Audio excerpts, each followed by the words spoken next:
Write yourself a letter. Here is an idea to help you get started. Sit down and write yourself a letter, telling the things you always intended to do as though they had already been accomplished. Some personal, some charitable, and others community projects. Write the letter as if a biographer were writing about the wonderful person you really are when you come under the influence of PMA. But don't stop there. Use the secret of getting things done. Respond to the self-starter, do it now. Remember, regardless of what you have been or what you are, you can be what you want to be if you act with PMA. The self-starter, do it now, is an important self-motivator. It is the important step toward understanding and applying the principles of the next chapter entitled How to Motivate Yourself. Pilot number 8. Thoughts to steer by. 1. It is better for people to do something and pay nothing than to pay dues and do nothing. 2. Too often what we read and profess becomes a part of our libraries and our vocabularies instead of becoming a part of our lives. Stop and think about this. You have knowledge of principles that could help you achieve any worthwhile goal in life you might desire. But do you make these principles a part of your life? 3. Sow an action and you reap a habit. Sow a habit and you reap a character. Sow a character and you reap a destiny. What habits of thought or action in any human activity would you like to acquire? What habits would you like to eliminate? You should know how to acquire desirable habits and eliminate the undesirable if you have learned how to recognize principles revealed to you in this book and apply them. 4. The secret of getting things done is do it now. 5. As long as you live, when the suggestion do it now flashes from your subconscious to your conscious mind to do that which you ought to do, immediately follow through with desirable action. It's a habit that will make you an outstanding achiever. 6. The burden of learning is upon the person who wants to learn. If you want to learn how you can achieve anything in life that doesn't violate the laws of God or the rights of your fellow men, now is the time to begin to study and learn the concepts that can teach you how to achieve your goals. Study and apply the principles contained in Success Through a Positive Mental Attitude. Don't only read what is written. 7. Now is the time to act. Do it now. Chapter 9. How to Motivate Yourself. What is motivation? Motivation is that which induces action or determines choice. It is that which provides a motive. A motive is the inner urge only within the individual, which incites him to action, such as an instinct, passion, emotion, habit, mood, impulse, desire, or idea. It is the hope or other force which starts an action in an attempt to produce specific results.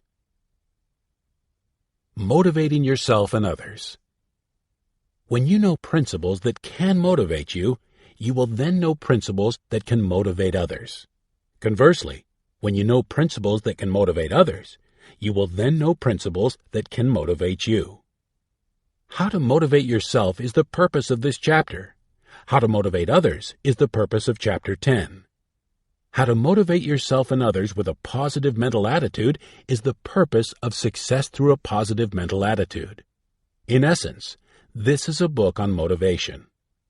Our purpose in illustrating specific experiences of the success and failures of others is to motivate you to desirable action. Now, therefore, to motivate yourself, try to understand principles that motivate others.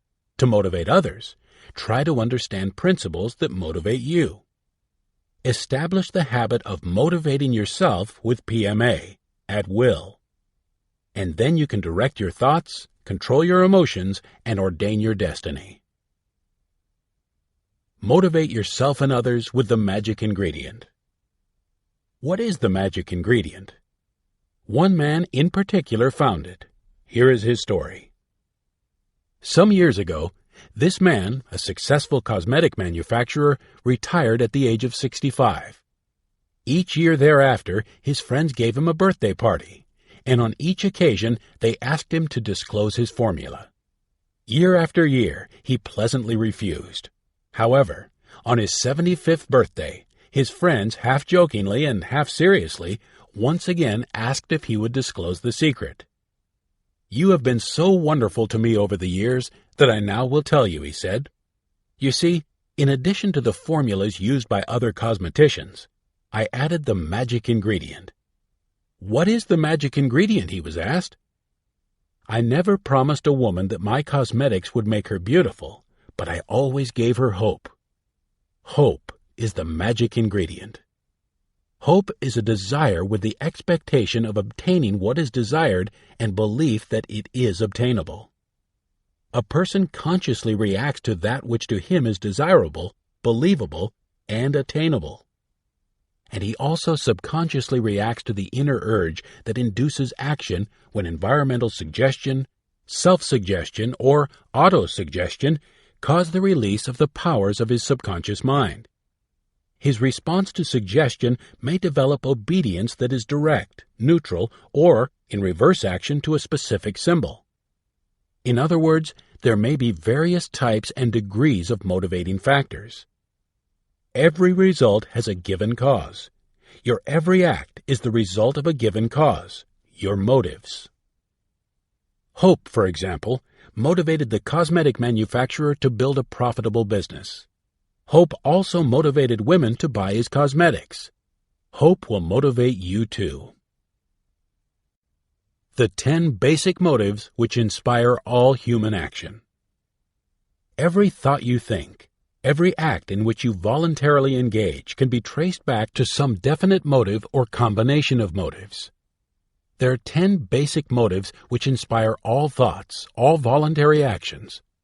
No one ever does anything without having been motivated to do it. When it comes to learning how to motivate yourself for any given purpose, or how to motivate others, you should have a clear understanding of these 10 basic motives. Here they are. 1. The desire for self-preservation. 2. The emotion of love.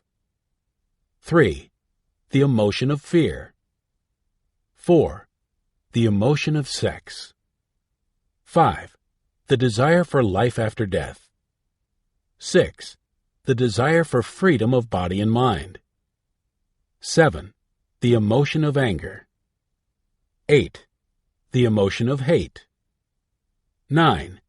The desire for recognition and self-expression.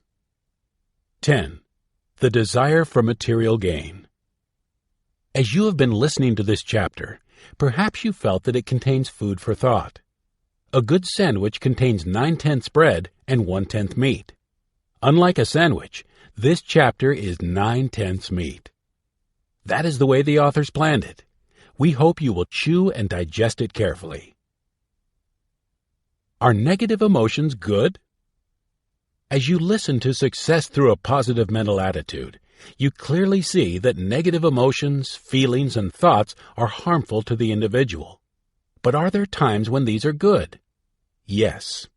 Negative emotions, feelings, thoughts, and attitudes are good at the proper time and under the right circumstances. For that which is good for the species of man is good for the individual. It is clear that in the process of evolution, negative thoughts, feelings, emotions, and attitudes protected the individual. In fact, these negatives prevented the species of man from becoming extinct. And these negatives in a person, like the negative forces of a bar magnet, effectively repelled the forces of the negative powers of others. This has been, and because it is a universal law, it will continue to be. Now culture, refinement, and civilization, like man himself, have also evolved from a primitive state. And the more cultured, refined, and civilized a society or environment may be, the less need there is for the individual to use these negatives. But in a negative, antagonistic environment, a person with common sense will use these negative forces with PMA to oppose the evil with which he is faced. And because you live in a country with laws designed to bring the greatest good to the greatest number, because the rights of the individual are protected, because you are in a society and environment of culture, refinement, and the highest form of civilization, those negative thoughts, feelings, emotions, and passions which lie dormant within you from your hereditary past are not now necessary to solve the problems which primitive man could not otherwise have solved. For he was a law unto himself, and the law of the individual has become subservient to the law of society for his benefit.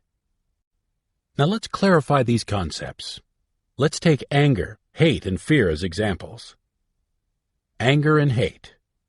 Righteous indignation against evil is a form of anger and hate. The desire to protect one's nation when attacked by an enemy, or the desire to protect the weak against the criminal attack of the madman to save human life is good. To kill to accomplish this, when necessary, is an example of the worst form of all negative feelings and emotions used to achieve a worthy purpose. In our society, the patriotism of a soldier or the fulfillment of duty by a police officer are virtues. Fear. With every new experience and in every new environment, nature protects you from potential danger by alerting you through some shade of the emotion of fear. You can be assured that the bravest individual will, in a new environment at first, experience an awareness that is a conscious or subconscious feeling of timidity or fear. If he finds that the fears are not beneficial to him, the person with PMA will neutralize an undesirable negative emotion by substituting a positive one. What can you do about it? Man is the only member of the animal kingdom who, through the functioning of his conscious mind, can voluntarily control his emotions from within rather than be forced to do so by external influences. And he alone can deliberately change habits of emotional response. The more civilized, cultured, and refined you are, the more easily you can control your emotions and feelings if you choose to do so. Emotions are controlled through the combination of reason and action. When fears are unwarranted or harmful, they can and should be neutralized. How? While your emotions are not always immediately subject to reason, nonetheless, they are immediately subject to action. For you can use reason to determine the needlessness of the negative emotion and thus motivate yourself to action. You can substitute fear with a positive feeling. How do you do this? One effective means is through self-suggestion, in fact, self-command, with a one-word symbol that incorporates what you want to be.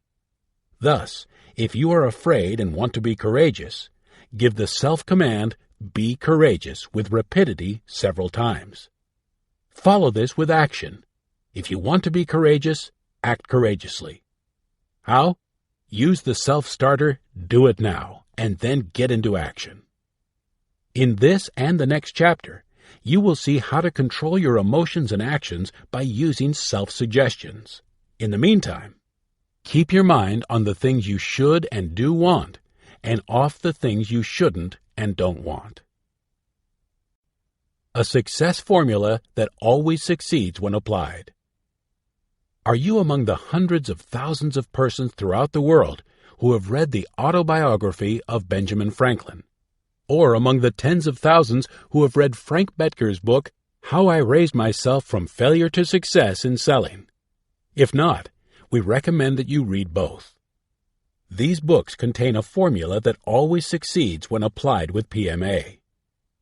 In his autobiography, Franklin indicates that he endeavored to help Benjamin Franklin just as the most important living person wants to help you.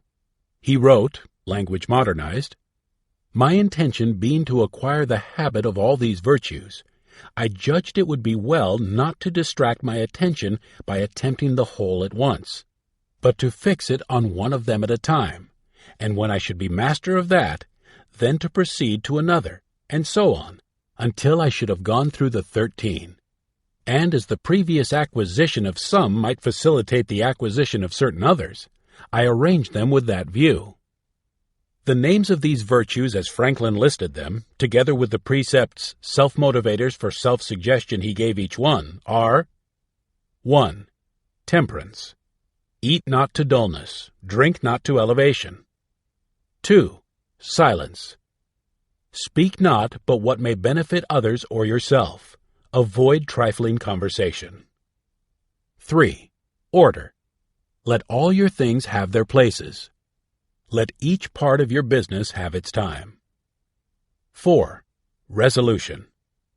Resolve to perform what you ought. Perform without fail what you resolve. 5. Frugality.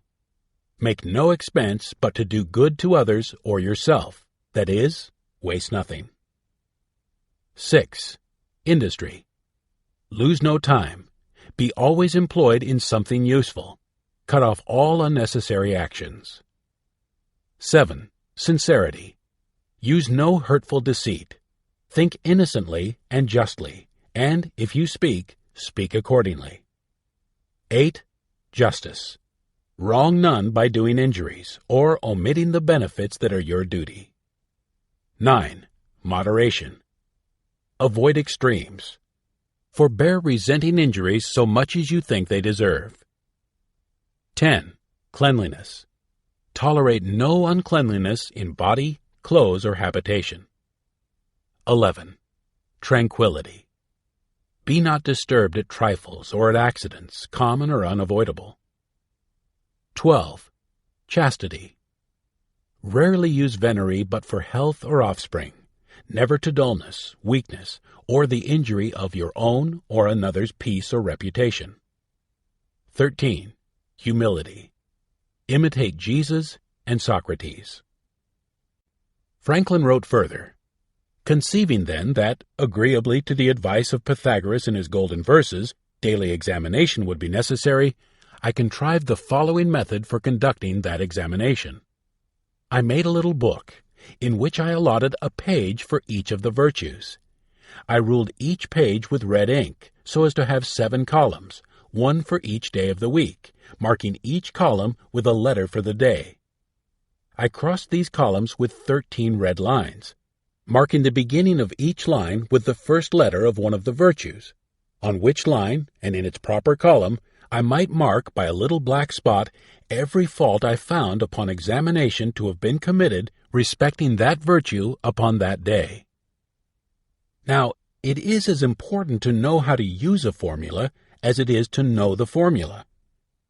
Here's how to use your knowledge. A formula in action. 1. Concentrate on one principle for an entire week, every day of the week. Respond by proper action every time an occasion arises. 2. And then, start the second week on the second principle or virtue. Let the first be taken over by your subconscious mind. Should an occasion arise when the employment of a previous principle flashes into your conscious mind, use the self-starter, do it now, and then act. Continue to concentrate on one principle at a time each week, and leave the others to be executed by the habits established in your subconscious as the occasion arises. 3. When the series is completed, start over again. Thus, at the end of a year, you will have completed the entire cycle 4 times. 4. When you have acquired a desired characteristic, substitute a new principle for a new virtue, attitude, or activity that you may wish to develop. Now you have just heard the method Benjamin Franklin used to help Benjamin Franklin. As Success Through a Positive Mental Attitude is a self-help book, it would be wise for you to study Franklin's method and see how you can apply the principles. In the chapter entitled How to Motivate Others, you will see how Frank Bettger raised himself from failure to success by employing Benjamin Franklin's plan. If you decide to start your own plan and don't know exactly what principles to start with, you could begin with the 13 virtues used by Benjamin Franklin. Or you may prefer the 17 success principles described in Chapter 2. Now for some bread for your sandwich. Let's tell about the first Fuller Brush Man.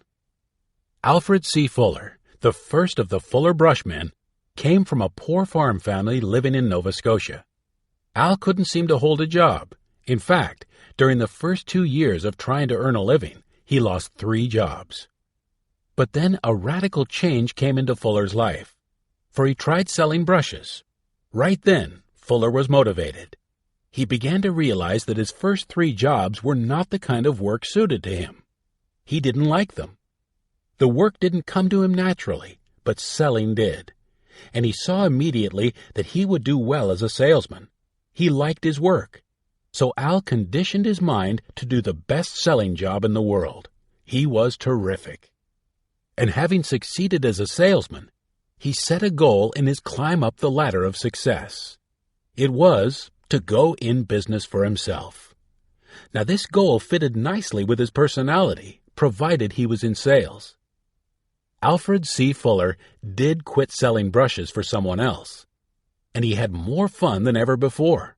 He manufactured his own brushes in the evening, then sold them the next day.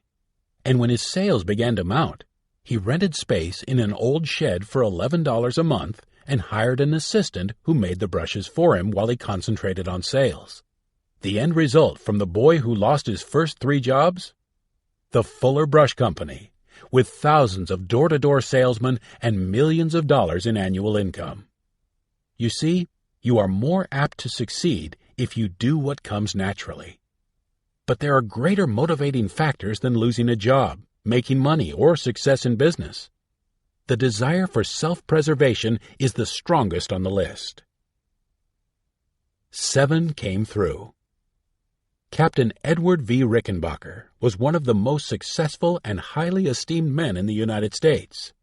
Captain Eddie, as he was affectionately called, is a symbol of faith, integrity, the joy of hard work, and common sense. Those who met him, heard his lectures, or read his book, 7 Came Through, are themselves inspired by the symbol he represents. The airplane carrying Captain Eddie and his crew fell into the Pacific. No trace of the wreckage or the men could be found the first week, nor the second week. But the world was thrilled with the news that Captain Eddie was saved on the 21st day. Just picture Captain Eddie and his crew on 3 rafts in the Pacific with nothing in sight but the sea and the sky. Picture these men, if you will, suffering from the shock of hitting the water when their plane crash landed, suffering from the heat of the burning sun, hungry, thirsty. Then picture the 3 rafts tied together each morning and evening, with each member of the crew bowing his head in prayer or listening intently as the 23rd Psalm or the verses from Matthew 6:31 through 34 were read. Therefore, take no thought, saying, "What shall we eat?" or "What shall we drink?" or "Wherewithal shall we be clothed?"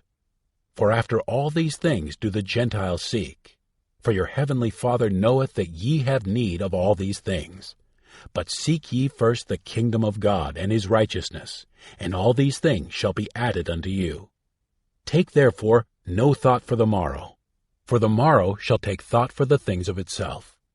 Sufficient unto the day is the evil thereof. Now you have the picture, so let's hear directly from Captain Eddie himself as he wrote in his book. As I have already stated, there was no time that I lost faith in our ultimate rescue. But the others did not seem to share this state of mind fully with me. My companions clearly began to think of what lay beyond death, and to think of it in terms of their own lives.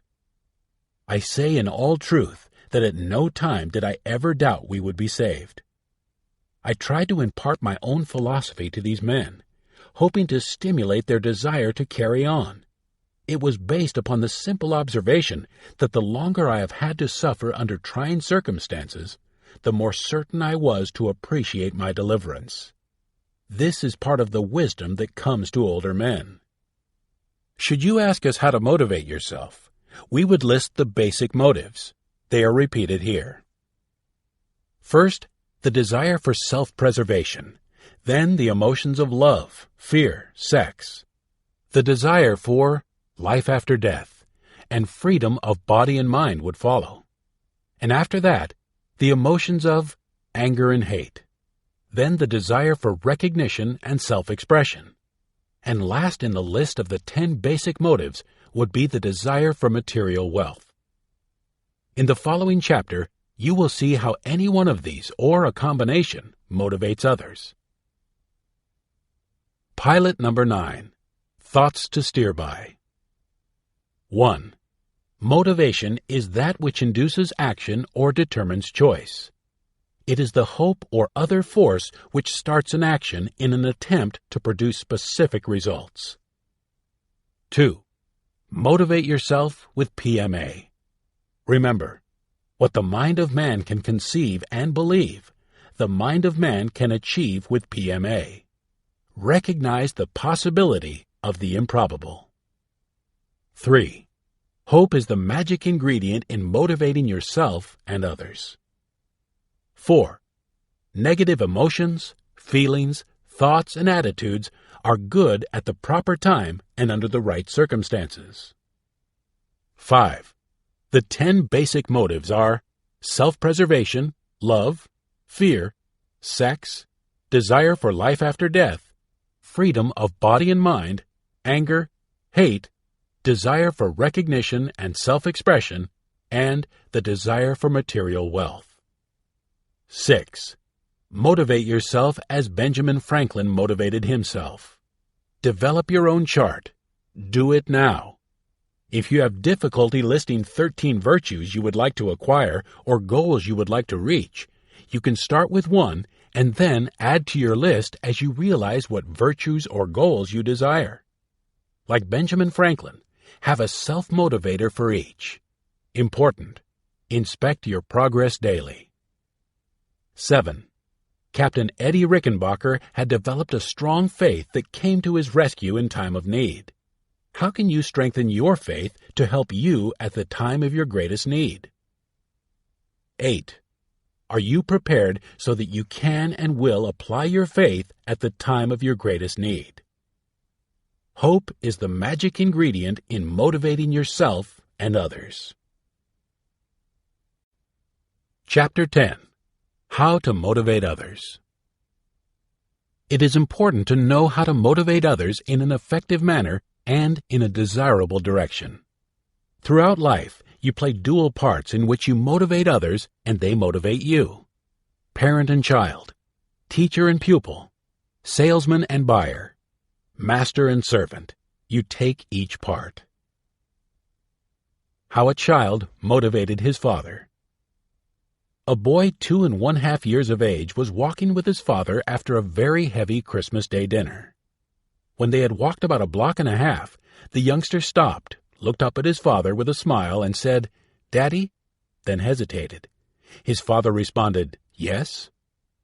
The boy paused for a second or two and continued, "If you say please, I'll let you carry me."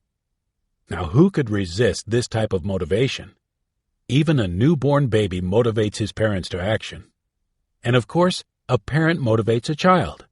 We saw this illustrated by Thomas Edison and his mother. Having confidence in a youngster gives him confidence in himself. When the child feels that he is wrapped in the warm, secure belief that he will do well, he is actually able to do better than he knows. His defenses are relaxed, his guard down. He is able to stop spending emotional energy protecting himself from the possible hurts of failure. Instead, he spends his energy reaching for the probable rewards of success. He is relaxed. Confidence has had a measurable effect on his ability. It has brought out the best in him. "My mother was the making of me," said Edison. And Napoleon Hill himself had an experience in this direction. He speaks about it in this way. "When I was a youngster, I was considered to be a hellion.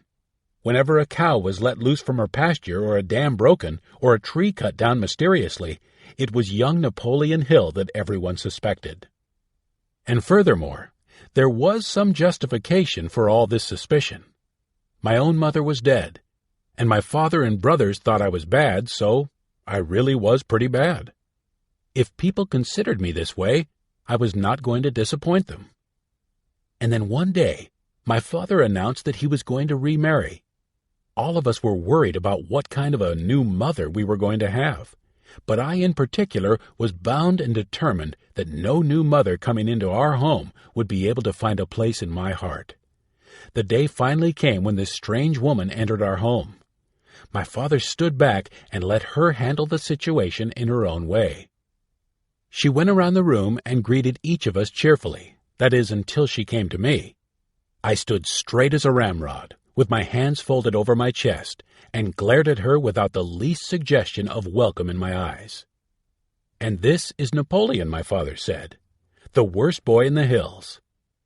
And with that, I'll never forget what my stepmother did. She put both hands on my shoulders and looked me straight in the eye with a twinkle in her own eyes that I shall hold dear forever. "The worst boy," she said. "Not at all. He's just the brightest boy in these hills, and all we have to do is bring that out in him." My stepmother was always the one who encouraged me to strike out on my own with such bold schemes as later proved the backbone of my career. I will never forget the great lesson she taught me in how to motivate others by giving them confidence in themselves. For my stepmother was the making of me. Her deep love and unshakable faith motivated me to try to become the kind of boy she believed me to be. So you can motivate others by having faith in them. Faith, rightly understood, is active, not passive. Passive faith is no more a force than sight is in an eye that does not observe. Active faith steps out on its belief and risks failure because it assumes it will succeed. When you motivate others by having faith in them, then you must have an active faith. You must commit your belief. You must say, "I know that you are going to succeed in this job, so I have committed myself and others to your success. We are here, waiting for you." When you have that kind of faith in another man, he will succeed. Now, faith can be expressed in a letter. In fact, a letter is an excellent tool for expressing one's thoughts and motivating another person. A letter can change a life for the better. Anyone who writes a letter affects the subconscious mind of the receiver through suggestion. And the power of this suggestion is, of course, dependent upon several factors. If you are a parent, for example, and your son or daughter is away at school, you can accomplish that which you might not otherwise achieve. You can grasp the opportunity, A, to mold the character of your child, B, to discuss matters that you might hesitate or never take the time to discuss in conversation, and C, to express your inner thoughts. Now, a boy or girl may not readily accept advice when it is given verbally, for environment and emotions involved at the time of the conversation might prevent this. And yet, the same boy or girl would treasure the same advice received in a carefully written, sincere letter. To a son or daughter away from home, a letter with all of its contents, including advice, is most welcome. And if it is properly written, it may be read frequently, studied, and digested. And the executive or sales manager who writes the right type of letter to his salesman can motivate them to break all previous records. Likewise, the salesman who writes his sales manager will benefit from this tool of motivation. Now, to write a letter, one must think. Therefore, the writer should crystallize his ideas on paper, and he can ask questions to direct the recipient's mind in the desired channels. In fact, he can ask a question to obtain a letter in return. Or, when the person he would like to hear from does not write, he, like an advertising expert, can use a bait. That's what J. Pierpont Morgan did. One way to motivate a college student to write. J. Pierpont Morgan proved there is at least one way to get college students to answer a letter. His sister had complained that her 2 college sons just wouldn't write home. Mr. Morgan said that he could get the boys to respond immediately if he sent a letter. And then his sister challenged him to prove it. So he wrote each nephew and received an immediate reply from both. Surprised, his sister asked, "How did you do it?" Morgan handed the letters to her, and she saw that both contained interesting information about college life and thoughts of home. But the postscript on each was similar. One read, "The $10 you said was enclosed in your letter wasn't received." Motivate by example. A successful sales manager knows that one of the most effective means to motivate a salesman is to set an example when working with him in the field. W. Clement Stone has inspired many people with the story he tells about how he trained a salesman who lived in Sioux City, Iowa. Here's the way he tells it. I listened to one of our salesmen at Sioux City, Iowa, gripe for over 2 hours one evening. Now, he kept on telling how he had worked for 2 days at Sioux Center without making a sale. He said, "It's impossible to sell at Sioux Center because the people there are Holland Dutch. They're clannish, and they won't buy from a stranger. Besides, the territory has had a crop failure for 5 years." I suggested that we sell the next day at Sioux Center, the town where he had worked for 2 days without making a sale. So the next morning, we drove to Sioux Center. For there I intended to prove that the salesman with PMA who believed in and used our company's system could sell regardless of the obstacles. And while the salesman was driving, I closed my eyes, relaxed, meditated, and conditioned my mind. I kept my mind on the reasons why I should and would sell these people rather than why I wouldn't or couldn't. Here's what I thought. He says that they are Holland Dutch and clannish, therefore they won't buy. That's good. What's so good about it? It's a well-known fact that if you sell one of a clan, particularly a leader, you can sell the entire clan. Now all I have to do is to make the first sale to the right person. I'll do it even if it takes a long time. Again, he claims that the territory has had a crop failure for 5 years. What could be more wonderful? The Holland Dutch are marvelous people, and they save their money. Also, they are responsible and want to protect their families and property. And as a matter of fact, they probably have not purchased accident insurance from any other insurance salesman because other salesmen wouldn't even try. For they, like the salesman with whom I am driving, would have a negative mental attitude. Our policies offer excellent protection at a low cost. Actually, I'll find no competition. I then engaged in what I term mind conditioning. I repeated to myself with reverence, sincerity, expectation, and emotion, "Please God, help me sell. Please God, help me sell. Please God, help me sell." Over and over again I repeated, "Please God, help me sell." Then I took a nap. And when we arrived at Sioux Center, we called at the bank. Now the personnel consisted of a vice president, a cashier, and a teller. Within 20 minutes, the vice president had purchased the most protection our company was willing to sell, a full unit. And the cashier purchased a full unit. But the teller will never be forgotten by me because he didn't buy.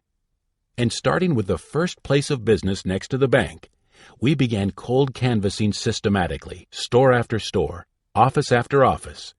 We interviewed every individual in each establishment. An amazing thing happened. Every person we called on that day purchased the full unit, and there was no exception. While riding back to Sioux City, I thanked the divine power for the assistance I had received. Now, why did I succeed in selling in the same place where the other man had failed?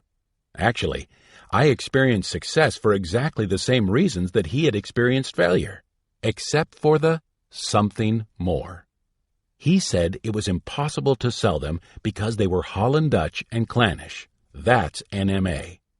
Now, I knew they would buy because they were Holland Dutch and clannish. That's PMA. Again, he said it was impossible to sell them because they had had a crop failure for 5 years. That's NMA. I knew they would buy because they had had a crop failure for 5 years. And that's PMA.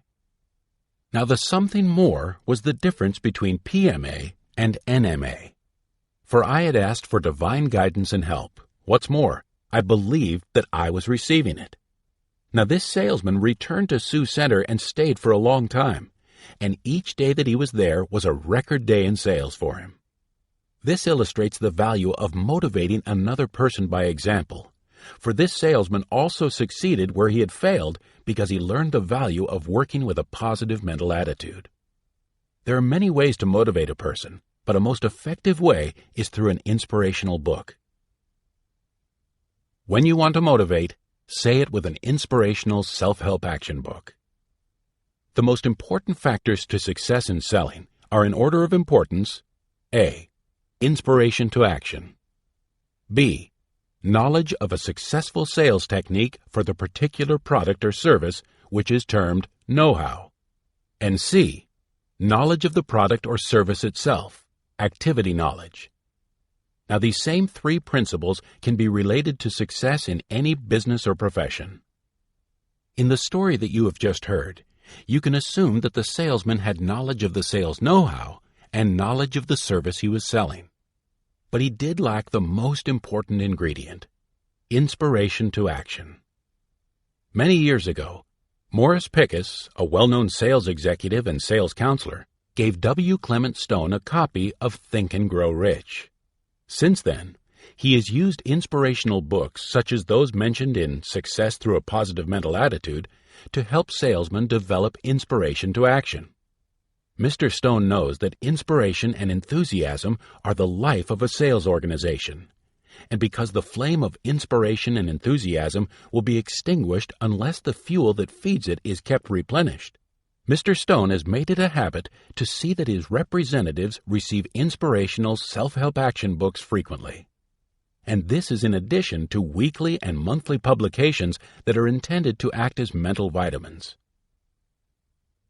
If you know what motivates a person, you can motivate him.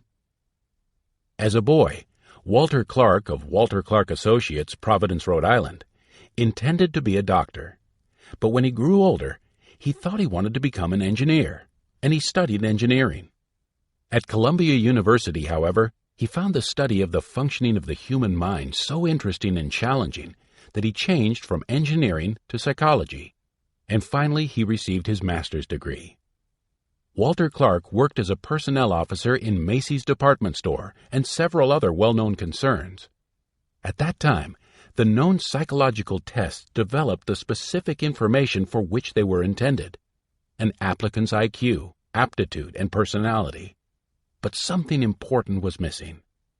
Walter endeavored to find the missing factor. He thought, an engineer can select the proper part and put it in its place so that a machine will function efficiently. And that is exactly what I want to do with people. I want to select the right person for the right job. You see, Walter, like many personnel officers, found people fail on their job even though their psychological tests indicated that they had sufficient intelligence, aptitude, and personality to succeed on the job. Why then do we have so much absenteeism, turnover, and failure, he asked himself. What's the missing factor? Now, the answer to this question became so simple and obvious that it is truly amazing that other psychologists had not discovered it. For you see, a person is more than a mechanical body. He is a mind with a body. He succeeds or fails because he is, or is not, motivated. Therefore, Walter endeavored to develop an analysis technique that would A. indicate the individual's tendencies and behavior in either a pleasant or antagonistic environment. B. show the sort of environment that attracts and repels him under favorable or unfavorable situations. C.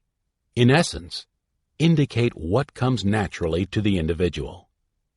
Also, he endeavored to develop a technique that could be used to analyze the requirements of a given job successfully. And because he worked hard and continued to search, Walter Clark found and recognized exactly what he was looking for. For he developed what he called activity vector analysis, better known as AVA. It is based on semantics, specifically, the reaction of the individual to word symbols. From the answers given by the applicant, Clark designed a chart, and he likewise came up with a formula for designing a similar diagram for any specific job. Now, when the diagram of the applicant corresponded with that of the job, he had a perfect combination. Why? For then the applicant would have a job doing the kind of work that came naturally to him. And a person will do what he likes to do. It's fun. Now, the sole purpose of AVA, as conceived by Walter Clark, is to help business management in A. the selection of personnel, B. management development, C. cutting the high cost of absenteeism, D. personnel turnover. Walter Clark achieved a definite major aim. Now, for many years, W. Clement Stone kept searching for a scientific working tool that could aid him in his efforts to help the representatives under his supervision to achieve success in solving their personal, family, social, and business problems. He was looking for a simple, accurate, and usable formula that would eliminate guesswork and save time when applied to a specific individual in a given environment. Therefore, when we heard of AVA, Mr. Stone investigated and immediately recognized that it was a working tool that he had so long been looking for. He could see that AVA might be used for purposes far beyond that for which it was conceived, and when he studied under Walter Clark, his conclusions were confirmed. For when you know A. what the personality traits of the individual are, B. what his environment is, C. what motivates him, you then can motivate that individual. How to motivate another person. While listening to Success Through a Positive Mental Attitude, you have seen the importance of semantics, word symbols, suggestion, self-suggestion, and autosuggestion. This was particularly true when you heard Chapter 4. Now, Mr. Stone combined this knowledge with what he learned from AVA, and thus he made what to him was a great discovery in the technique of motivating other persons. For the discovery was, with PMA, you can be what you want to be if you are willing to pay the price. This is true regardless of your past experiences, aptitude, IQ, or environment. Remember, you have the power to choose. Now, you don't have to study AVA to learn how to motivate yourself and others, but it could certainly help you. For you can use the proper technique when you know what motivates an individual. And the simple technique that you can use to help you motivate yourself and others is based on the use of suggestion, self-suggestion, and autosuggestion. Let's be specific. 1. If, for example, a salesman is timid and his job requires him to be aggressive, then A. The sales manager uses reason to point out that timidity and fear are natural. He proves that others have overcome timidity. He then recommends that the salesman state to himself frequently a word or self-motivator that would symbolize what the salesman wants to be. B. And in this instance, the salesman would repeat every morning and other times throughout the day the following words with rapidity and frequency. Be aggressive. Be aggressive. He would particularly do so if he had a feeling of timidity in a specific environment where it was necessary to act. In such an instance, he would act on the self-starter, do it now. 2. When a sales manager discovers that one of his men is deceitful or dishonest, he will have a talk with his representative. And if he sees the representative wants to cure the fault, then A. The sales manager tells how others have solved this difficulty. He gives the salesman an inspirational book, article, poem, or recommends specific Bible passages. We have found that books like I Can by Ben Sweetland and I Dare You by William Danforth are particularly effective. B.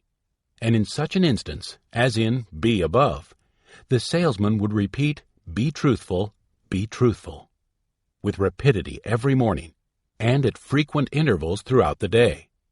He would particularly do so at the time that he was tempted to be dishonest or engage in deception in a specific environment where it was necessary for him to make a decision. He would act on the self-motivator, have the courage to face the truth, as well as the self-starter, do it now. Now, this plan should be easy for you to understand, as it is illustrated frequently throughout this book. And because you understand its effectiveness, you yourself will use it. And in addition, you, unlike the hundreds of thousands of persons who have read Benjamin Franklin's autobiography, will now immediately use Franklin's method to achieve success. You, unlike them, have been given the secret of getting things done. Do it now. Use Franklin's method to achieve results. Yes, many hundreds of thousands of persons have read Benjamin Franklin's autobiography. Yet they didn't learn how to use the success principles contained in it. But at least one man did, Frank Bettger. He listened to the messages that were applicable to him, for he had a problem. He was a failure in business, and he was searching for a workable, down-to-earth formula that would help him help himself. And because he knew what he was looking for, he discovered Franklin's secret. Franklin indicated that he owed all of his success and happiness to just one idea, a formula for personal achievement. Now Bettger recognized that formula and used it. What happened? He raised himself from failure to success. He tells us about it in his great motivating book, How I Raised Myself from Failure to Success in Selling. Now, why shouldn't you use Franklin's formula for personal achievement? You can, if you will. If the authors of this book succeed in motivating you to use this one idea, you too will, like Bettger, be able to raise yourself from failure to success. Or, if you are not a failure, then you will, through the use of Franklin's method, be able to obtain what you seek, be it wisdom, virtue, happiness, health, or wealth. Now, Bettger wrote out his objectives on 13 separate cards. The first one is entitled Enthusiasm. The self-motivator is to be enthusiastic, act enthusiastic. As the great teacher and psychologist William James has so conclusively proved, the emotions are not immediately subject to reason, but they are always immediately subject to action. And the action can be physical or it can be mental. A thought can be just as stimulating and effective as a deed in changing an emotion from negative to positive. In such an instance, the act, be it physical or mental, precedes the emotion. See how the plan works. Because the purpose of this book is to help you help yourself, and because the authors want you to get into action, we shall now illustrate how we motivate individuals in an audience to action through the Franklin-Bettger system. Here's how we have motivated many thousands of students to apply the Franklin-Bettger plan using the card Enthusiasm and the self-motivator to be enthusiastic, act enthusiastic. We call a student to the front of the class and give him a simple yet effective lesson that he will learn immediately. Here's how we do it. Try it. Here is the dialogue that would take place between the instructor and student. Do you want to feel enthusiastic? Yes. Then learn the self-motivator. To be enthusiastic, act enthusiastic. Now repeat this phrase. To be enthusiastic, act enthusiastic. Right. What is the key word in the affirmation? Act. That's right. Let's paraphrase the message, and thus you will learn the principle and be able to relate and assimilate it into your own life. If you want to be sick, what do? Act sick. You're right. If you want to be melancholy, what do? Act melancholy. Right again. And if you want to be enthusiastic, what do? To be enthusiastic, act enthusiastic. We then proceed to point out that you can relate this self-motivator to any desirable virtue or personal aim. Thus, we might take justice as an example, and a card could read, to be just, act just. And then the instructor would proceed. Remember, when someone else's idea is accepted by you, it becomes your idea for your use. You own it. Now I want you to talk in an enthusiastic tone of voice. I want you to act enthusiastically. To speak enthusiastically, do the following. 1. Talk loudly. This is particularly necessary if you are emotionally upset, if you are shaking inside when you stand before an audience, if you have butterflies in your stomach. 2. Talk rapidly. Your mind functions more quickly when you do. You can read 2 books with greater understanding in the time you now read 1 if you concentrate and read with rapidity. 3. Emphasize. Emphasize important words, words that are important to you or your listening audience. A word like you, for example. 4. Hesitate. When you talk rapidly, hesitate where there would be a period, comma, or other punctuation in the written word. Thus you employ the dramatic effect of silence. The mind of the person who is listening catches up with the thoughts you have expressed. Hesitation after a word which you wish to emphasize accentuates the emphasis. 5. Keep a smile in your voice. Thus, in talking loudly and rapidly, You eliminate gruffness.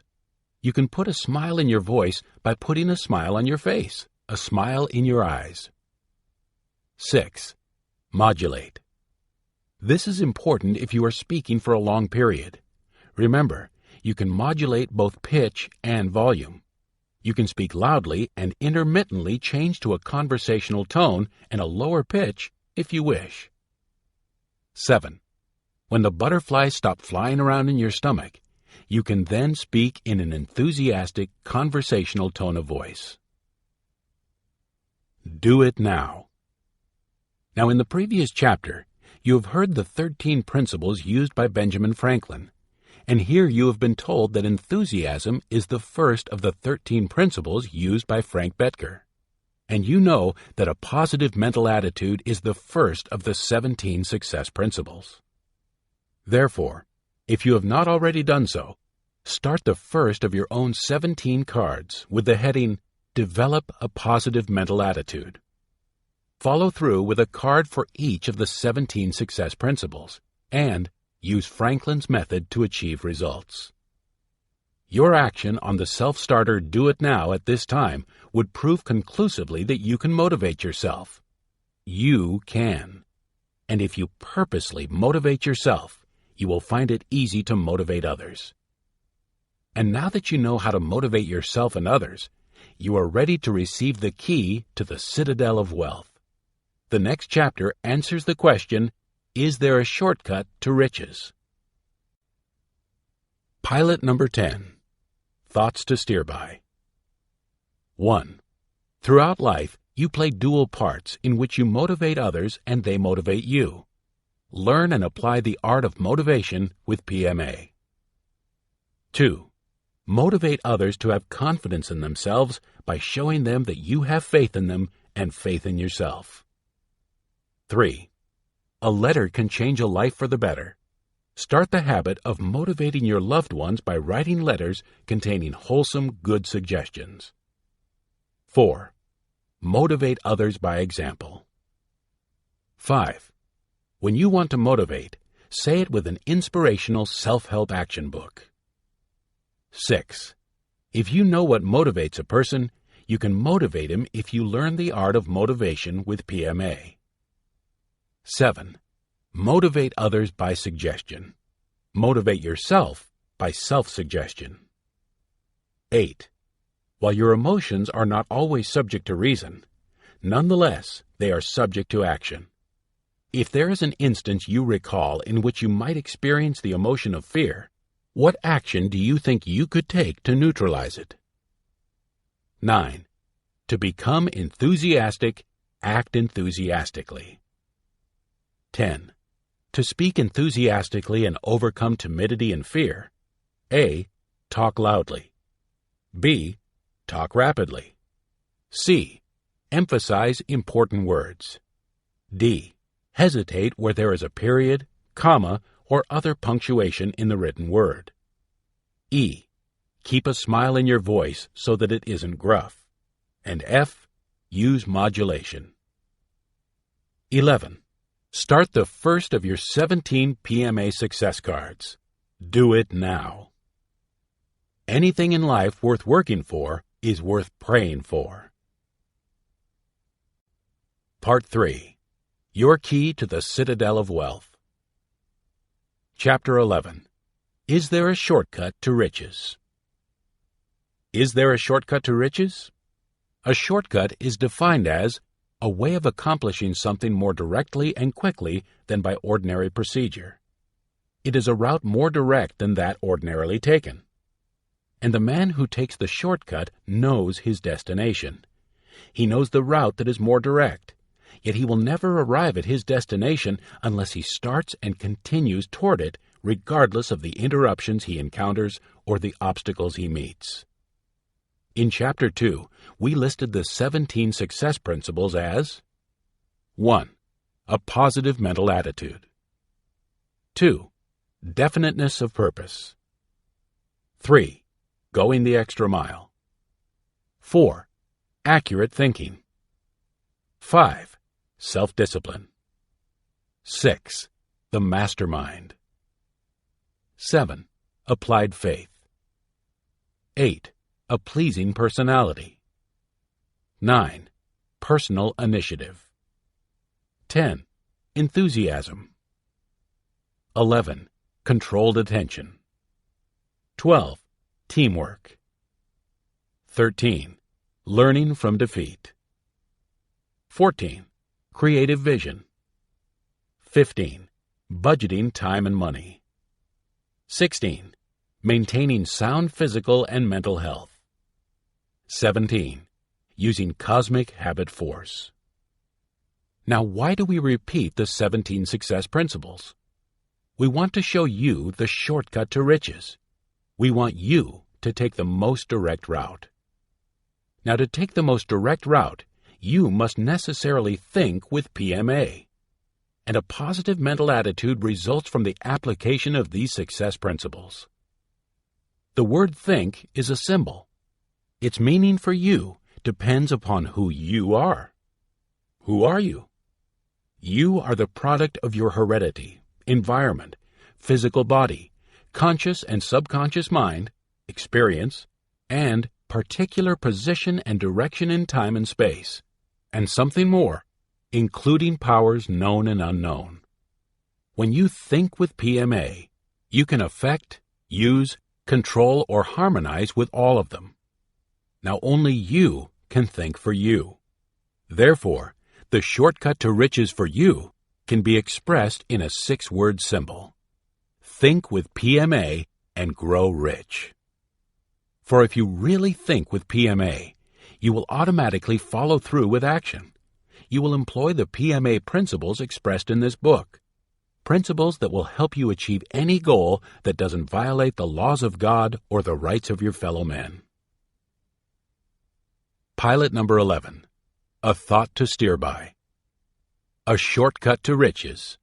Think with PMA and grow rich. If you have PMA, you can do it if you believe you can. Chapter 12. Attract, don't repel, wealth. Whoever you are, regardless of your age, your education, or your occupation, you can attract wealth. You can also repel it. We say, attract, don't repel, wealth. This chapter tells you how you can make money. Would you like to be rich? Be truthful with yourself. Of course you would.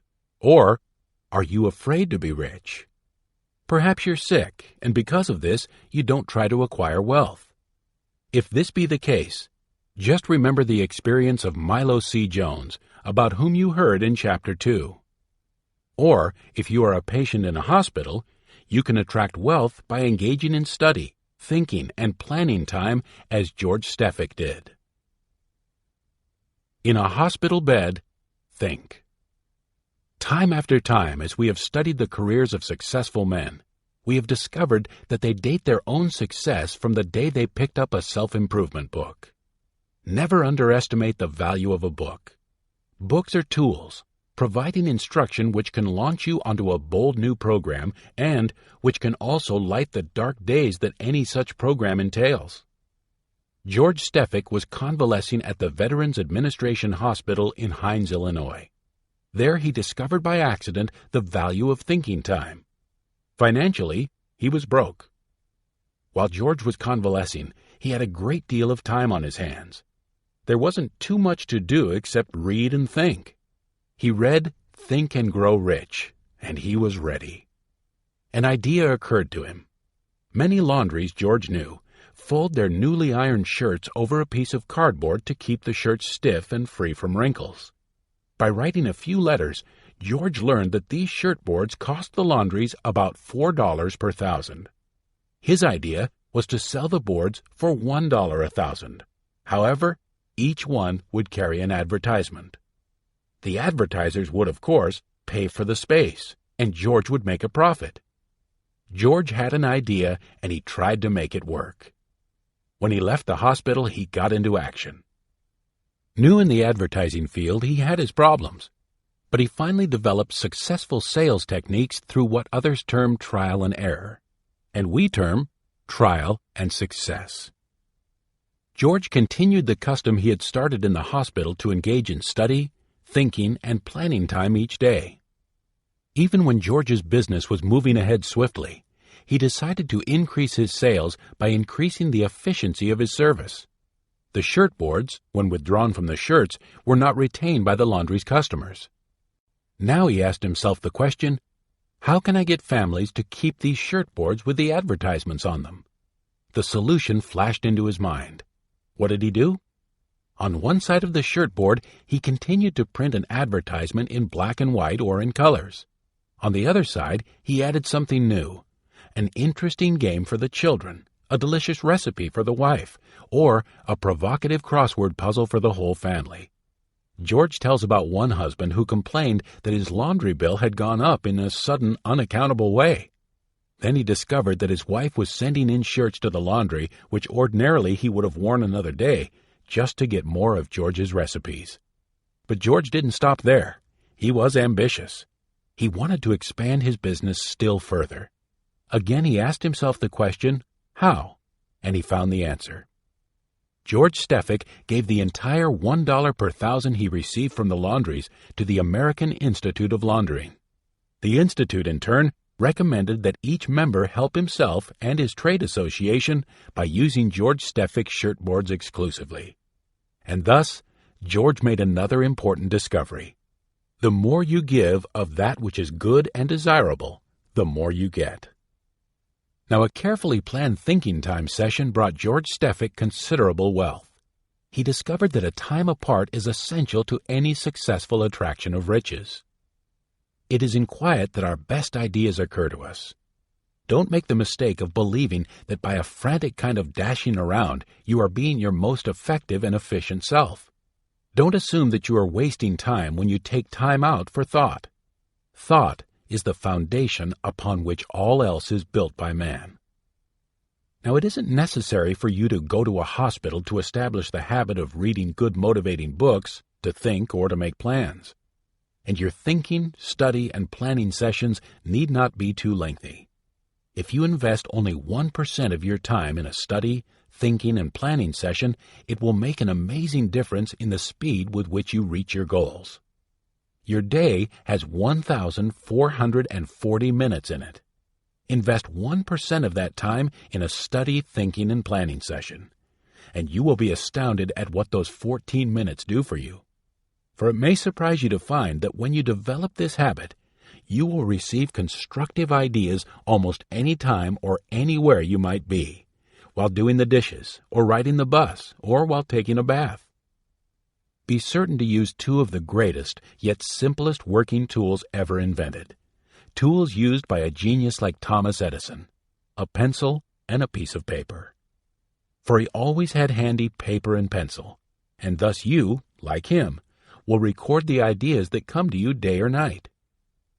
Another requirement to attract wealth is to learn how to set your goal. It is important for you to understand this. Few people, even when they realize its importance, really understand how to set a goal.